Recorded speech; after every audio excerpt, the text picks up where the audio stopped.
Desde los estudios del Canal de California en el Capitolio de Sacramento, este es el Informe Maddie. Las opiniones expresadas en este programa no reflejan la opinión de esta estación, del Canal de California y el Instituto Maddie. Si usted tiene sugerencias o comentario, por favor contacte el Instituto Maddie por el sitio de internet almaddieinstitute.com.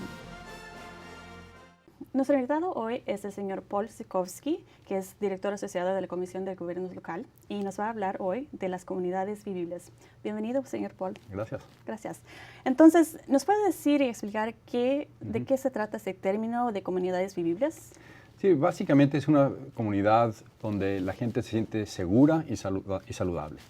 Y para mí, en mi trabajo de tratar de buscar esas comunidades y de apoyarlas, he encontrado que las comunidades que están diseñadas alrededor del caminar, de una comunidad caminable, tiende a ser también una comunidad vivible. Si nos sentimos cómodos, seguros, caminando en nuestro vecindario, yendo a la escuela, a las tiendas, eso realmente nos da una comunidad que es vivible. Entonces, ese asunto de que las ciudades y las comunidades sean caminables, son más saludables, son más habitables, son más vivibles, porque favorecen el ejercicio. Exacto, exacto. Sí, es una comunidad donde la gente puede caminar o andar en bicicleta también. Es una comunidad donde la gente está haciendo ejercicio, está apoyando la salud de la gente, especialmente de los niños.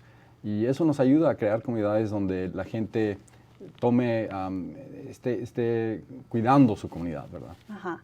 Entonces, históricamente, se parece que como las ciudades en California, cuando se estaban desarrollando bastante compactas. Sí. Parece que ha cambiado la cosa. Sí, sí. En los últimos 50, 60 años hemos creado comunidades más dispersas, donde hemos crecido más, aunque la población a veces no ha crecido tanto. El área, la superficie de tierra que toma la ciudad ha crecido bastante. En todo Estados Unidos, hasta ciudades donde ha habido reducción de población han crecido en tamaño, ¿verdad? Y eso también resulta en que la gente está viajando más en sus carros y está viajando más distancia en sus carros.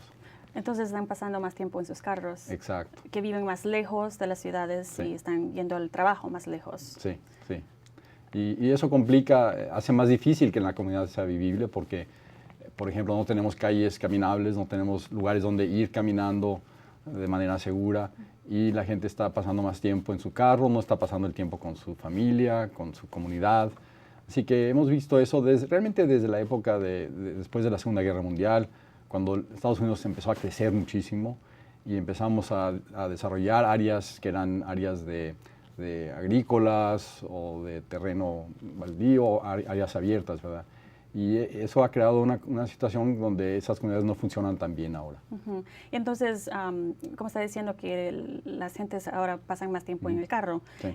Entonces quiere decir de que sí hay más implicaciones ambientales de ese pasaje por los carros. Sí, bueno, el andar más en el carro resulta en más contaminación del aire, ¿verdad? Porque cada carro está emitiendo contaminantes.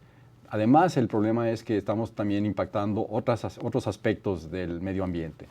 Por ejemplo, estamos pavimentando más terreno. Eso resulta en que la calidad del agua sufra más porque hay más polución, más contaminación en las calles que están recogiendo cuando llueve, aunque no nos ha tocado mucha lluvia este año, pero cuando llueve tenemos más contaminantes que entran dentro de los ríos y los lagos.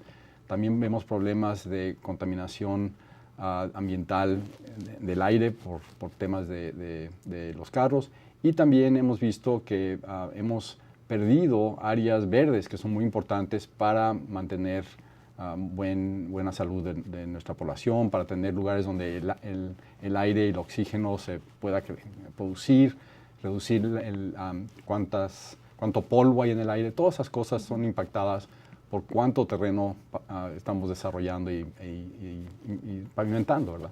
Y entonces, si estos cambios ambientales de que está hablando, entonces van a afectar la comunidad vivibles, porque la gente, bueno, ya vemos que hay más la tasa de asma, por ejemplo, ha aumentado bastante. Exacto. Si vemos impactos sobre la salud, el asma es una de esas enfermedades que está creciendo. Vemos más porcentaje de la población que sufre del asma ahora que hace 30, 40 años. La otra área de salud que está siendo impactada de manera bastante grave es la obesidad o el sobrepeso de la población. Hace 30, 40 años, menos del 10-15% de la población sufría de la obesidad. Ahora vemos que de adultos en California, casi el 25 al 30% sufren de obesidad. Y lo que más nos preocupa es lo que está pasando con los niños, porque vemos también el mismo patrón. Hace 30 años, solamente menos del 5% de los niños sufrían de sobrepeso. Ahora ya es casi el 20% de esos niños. Y hay un estudio que realmente nos debe causar mucha preocupación, que se hizo en el Centros de Control de Enfermedades, Centers for Disease Control, que nos dice que un niño que crece, que nace ahora, tiene 1 en 3 posibilidades de sufrir diabetes en su vida. Y eso antes no era el caso. Hace 20, 30 años era uno en cada 30 o 40 niños que nacían. Y niños latinos sufren aún más. Y este es el diabetes de tipo número 2, ¿verdad? Sí. Que se puede controlar por ejercicio, prevenir por ejercicio, por buena dieta. Y si los niños están caminando más porque están pasando más tiempo en el coche, entonces todo está involucrado. Sí, exacto. Cómo diseñamos la comunidad impacta la salud de la gente. Eso es algo que hemos visto a través de los años. Y en particular esta cuestión del sobrepeso y obesidad es un problema serio porque no es el sobrepeso mismo el problema, sino las enfermedades relacionadas al sobrepeso. Por ejemplo, diabetes, mencioné, es una de esas muy serias. También enfermedades del corazón, hay cánceres que también son causados o están impactados por la obesidad. Todo eso obviamente tiene impacto sobre la salud de nuestra población. Y esto de diabetes es particularmente serio porque, como mencionaba, en la comunidad latina, la posibilidad de que un niño ahora que nace hoy va a sufrir diabetes, nos dicen que es 1 de cada 2 niños que nacen. Wow. Que es una tasa muy alta para la posibilidad de diabetes. Así que tenemos que cuidar tanto cómo diseñamos la comunidad para que la gente haga ejercicio y también el alimento que comemos. Esa es la otra parte. Entonces, si una comunidad de una ciudad quiere diseñar a su comunidad para que sea más vivible, para que sea más caminable, ¿qué pueden hacer? ¿Hay algunas fuentes, recursos, manuales, planes que pueden usar? Sí, digo, en los últimos 20, 30 años se ha estado empezando a hablar mucho más de comunidades o del desarrollo urbano inteligente o también sustentable, que es realmente pensar de cómo diseñamos nuestra comunidad para que sea un lugar vivible. Es realmente todas estas ideas se juntan ahí, donde tengamos acceso a comida saludable, a ejercicio, etc. Así que si alguien quiere buscar en el internet, por ejemplo, sobre comunidades sustentables o comunidades inteligentes o desarrollo inteligente, eso le ayuda a entender un poco más este tema. Pero básicamente se trata de crear esas comunidades donde haya una mezcla de usos, donde tengamos destinos a los que la gente pueda ir a pie o en bicicleta fácilmente, tener escuelas cerca donde vive la gente para que los niños estén haciendo ese ejercicio. Pueden caminar a la escuela cada día. Caminando o andando en bicicleta.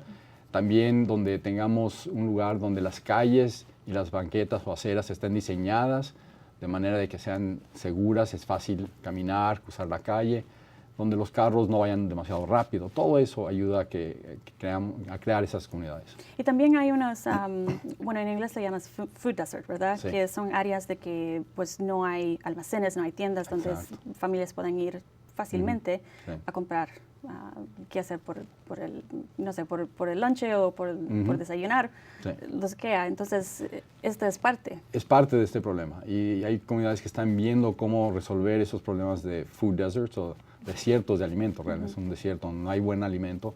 A nivel federal hay una página de internet que le ayuda a uno a identificar dónde existen esos desiertos. Es una página a nivel nacional que han puesto en el Departamento de Agricultura a nivel federal. Y lo que tiene que pasar es que a nivel local, los gobiernos locales tienen que tratar de buscar negocios y almacenes que se puedan ubicar en esos lugares que tengan comida saludable. Ese es el problema. Y también hay un tema en en cómo diseñar comunidades vivibles, que es este tema de conectividad. Sí. ¿Nos puede explicar de qué se trata ese tema? Sí, no, es un tema que en años pasados no era un problema porque las calles generalmente se conectaban bien. Así que si vemos un vecindario antiguo o un centro de un pueblo, Generalmente en esos lugares hay buena conectividad porque hay buenas conexiones, las cuadras no son muy grandes, es fácil caminar en esas áreas. Lo importante es que el ser humano solamente camina a una velocidad de 3 millas por hora.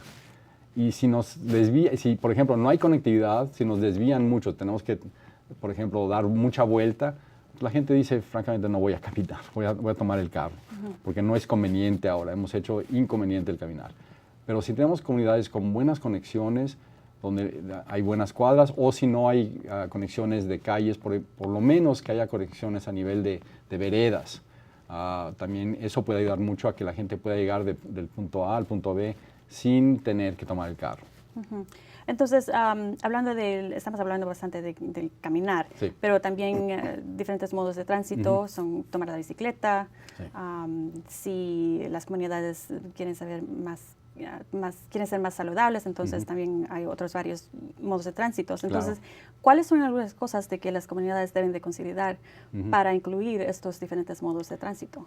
Sí, realmente estamos viendo ya ese cambio. A nivel estatal, por ejemplo, Caltrans ahora tiene fondos, subvenciones para gobiernos locales para construir sistemas para lo que llaman transporte activo, es decir, caminar o andar en bicicleta. Eso empezó solamente hace varios años. Antes teníamos programas para bicicleta, programas para rutas seguras a la escuela. Ahora se ha combinado todo eso en un programa de transporte activo. Así que eso va a ayudar, porque muchos de esos fondos son para implementar mejoras a nuestras calles, a veredas, a los sistemas de transporte en bicicleta y a pie. Así que tenemos ya ese cambio. También estamos viendo que ciudades están adoptando básicamente un concepto de calles completas, es decir, calles que funcionen para todos. Y eso ya es requerimiento a nivel estatal en California, de que los planes del gobierno local tienen que incorporar esos conceptos de calles completas. Entonces, hablando de esos planes, sí, hay diferentes modos de planes que las ciudades pueden aceptar, sí, o diseñar planes generales, planes de zona. ¿Nos puede explicar de qué se tratan todos esos planes? Sí, es complicado porque tenemos en California leyes que rigen todo eso, pero empieza con el plan general, que es el plan que da la Constitución para el desarrollo de la comunidad a largo plazo, 20, 30 años. Y eso establece la visión, qué es lo que queremos que nuestra comunidad sea en 20, 30 años. Eso es muy importante que en esos documentos se incorporen estas ideas y ya muchas comunidades lo están haciendo. Ahora, lo que pasa es que de ahí también necesitamos ver los otros documentos que son los que implementan esa visión. Y ahí entra todo el concepto de la zonificación, el plan de zonas, de dónde se puede poner qué tipo de uso en nuestra comunidad.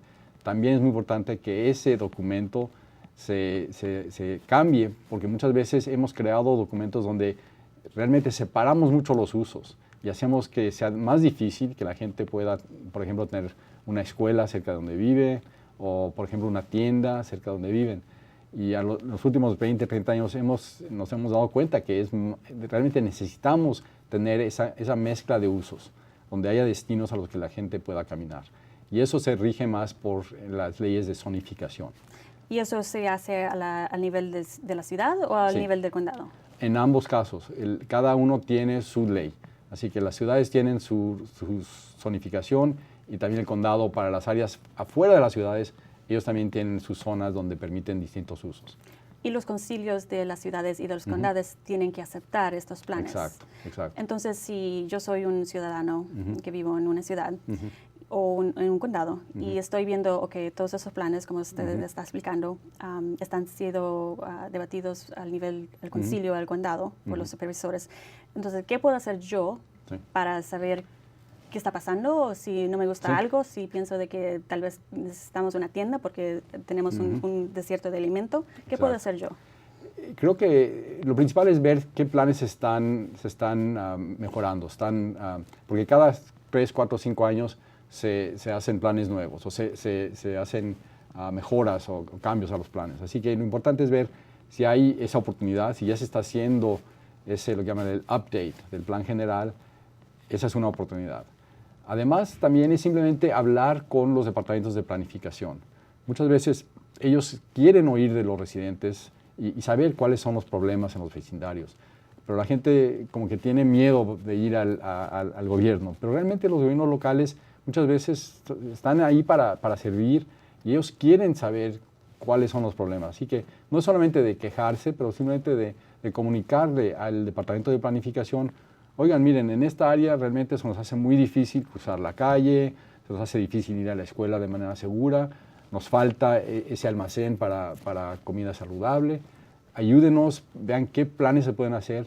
Y también uno tiene que reconocer que el desarrollo urbano tarda tiempo. Hay algunas cosas que podemos hacer a corto plazo, pero muchas cosas tardan 3, 4, 5 años. Pero tenemos que empezar. Y eso se empieza con la gente comunicando con su gobierno local. Sí, porque como usted dice, bueno, cuando los niños van a la escuela, bastantes parientes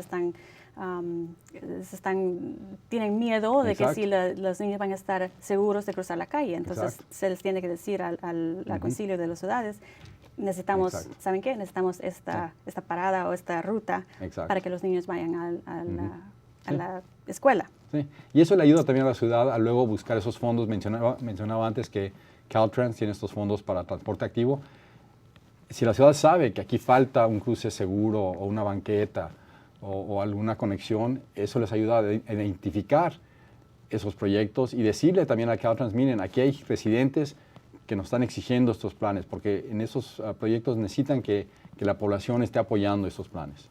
También muy importante. Entonces, hablemos un poco más de estas rutas y qué papel pueden desempeñar las rutas en la construcción de una comunidad saludable. Realmente es cuestión de tener todo tipo de tener, como mencionaba antes, calles completas, que también incluye las veredas, porque tenemos calles y las calles son básicamente el espacio público de la ciudad. Y el espacio público de la ciudad debe ser espacio para todos, no solamente para los carros. Y nos hemos olvidado de eso en California, porque en muchas calles se nos olvida que realmente esas calles deben funcionar para la gente en carro, pero también para, por ejemplo, los niños. Los niños no manejan, ellos tienen que circular en la comunidad. Necesitamos tener buenas banquetas, necesitamos buenos cruces. Muchas veces cuestión también de decirle al conductor del carro que no es seguro ir a tan alta velocidad. Luego también hay sistemas de veredas que pueden suplementar el sistema de calles y darnos otras opciones para poder circular en nuestra comunidad.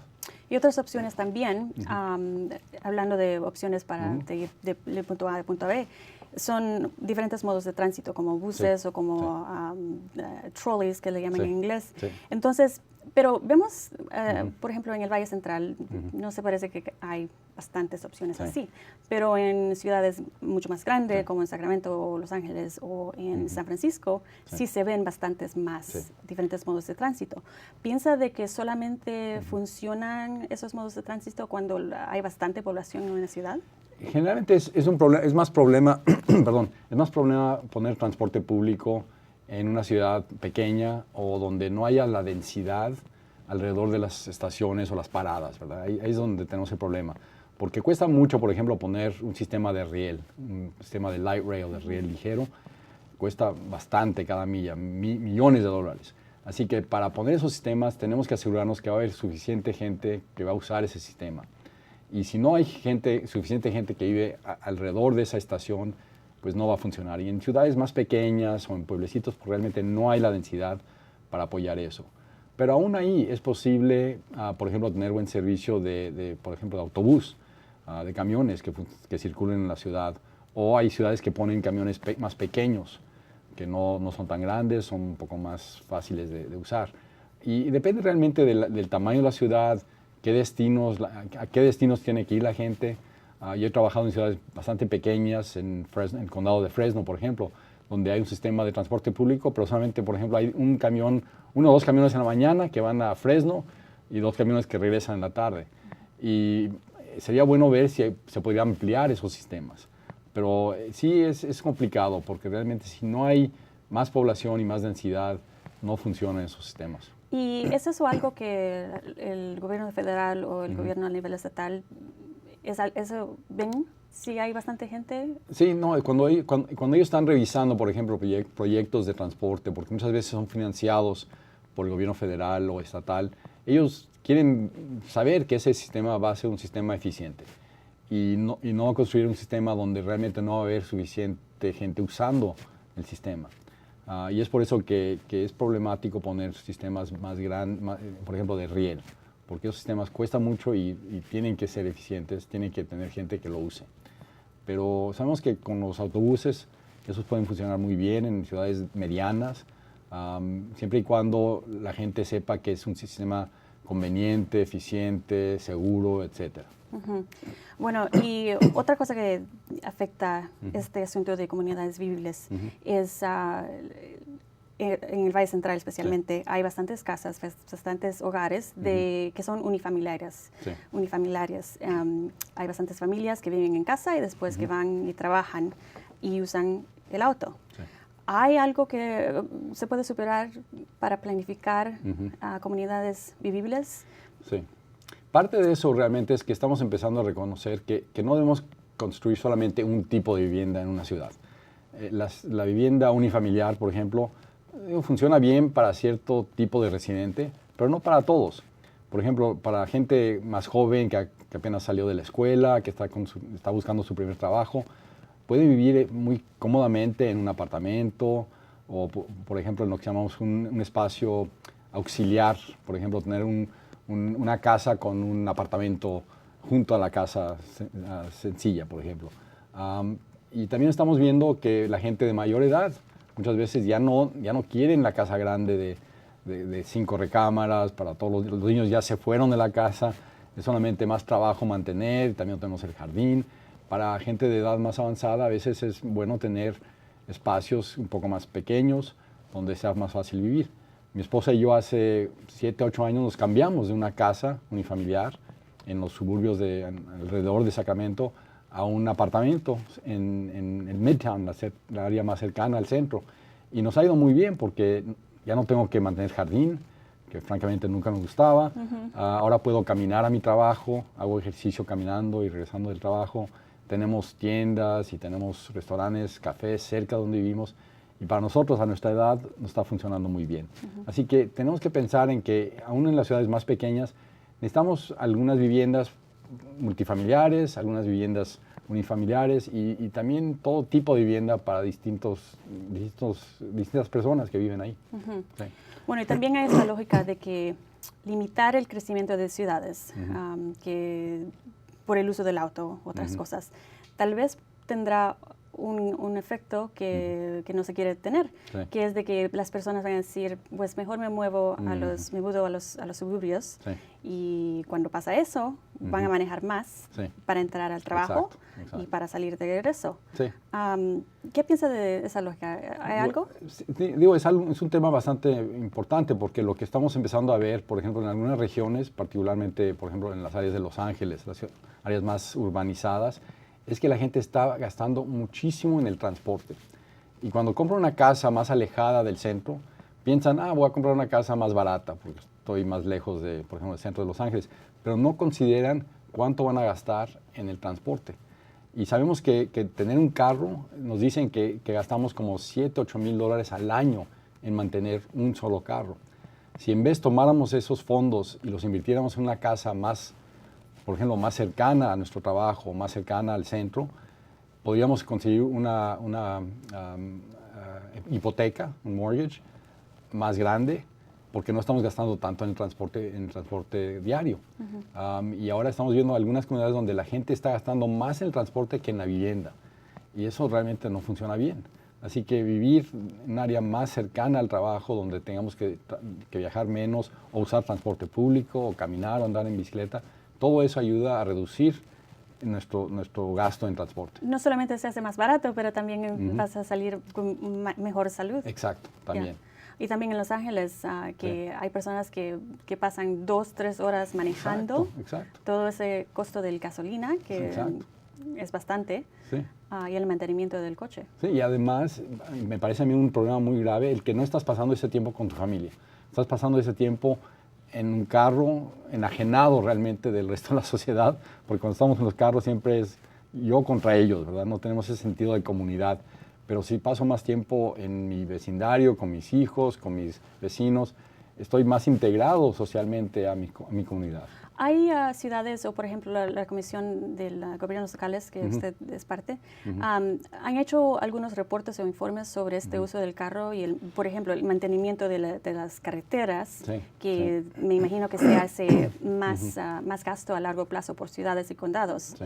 ¿Hay algunos reportes sobre este asunto? Los reportes que he visto yo, la AAA, por ejemplo, es la que reporta cuánto gastamos al año en un carro. La cifra que mencioné de $7,000 a $8,000 al año viene del AAA, la Asociación de Automóviles. En cuestión de los gastos en mantener carreteras, hay estudios de un grupo que se llama Transportation for America, a nivel nacional, también Smart Growth America, que han visto más este tema. Perdón. Sí. Qué bueno. Pues, ¿nos puede decir más de los informes y de dónde pueden ir la gente si quieren saber más de estos informes, de cómo pueden seguir si están interesados para que sus comunidades sean más vivibles, más saludables? Sí, claro que sí. Perdón, tengo un poco de catarro. Está muy emocionado. Sí, no es mi catarro. Bueno, la página de internet que tenemos nosotros, que es la www.lgc.org, es una página donde tenemos algunos documentos en español, no muchos, pero tenemos algunos sobre calles más seguras, calles más saludables. También hay una organización que se llama Complete Streets Coalition, la coalición de calles completas. Ellos también tienen varios reportes en español en su página de internet y es Complete Streets, callescompletas.org. También hay una organización, la Smart Growth America, que trabaja estos temas de crecimiento, de desarrollo urbano inteligente. Ellos también tienen buena información. Y también lo que estamos viendo, he trabajado un poco en América Latina, que hay ciudades, por ejemplo, México, el Distrito Federal, Guadalajara, donde están empezando a implementar todos estos cambios.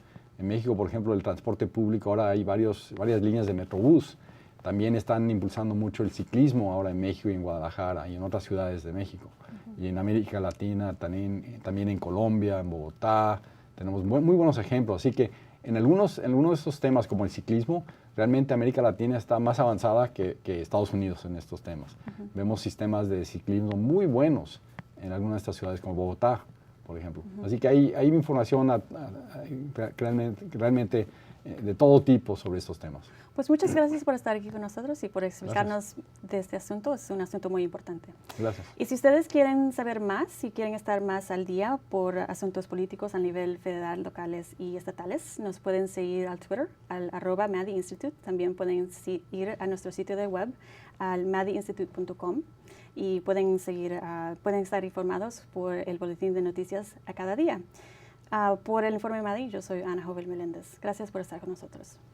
Desde los estudios del Canal de California en el Capitolio de Sacramento, este es el Informe Maddy. Las opiniones expresadas en este programa no reflejan la opinión de esta estación, del Canal de California y el Instituto Maddy. Si usted tiene sugerencias o comentario, por favor contacte el Instituto Maddy por el sitio de internet al maddyinstitute.com.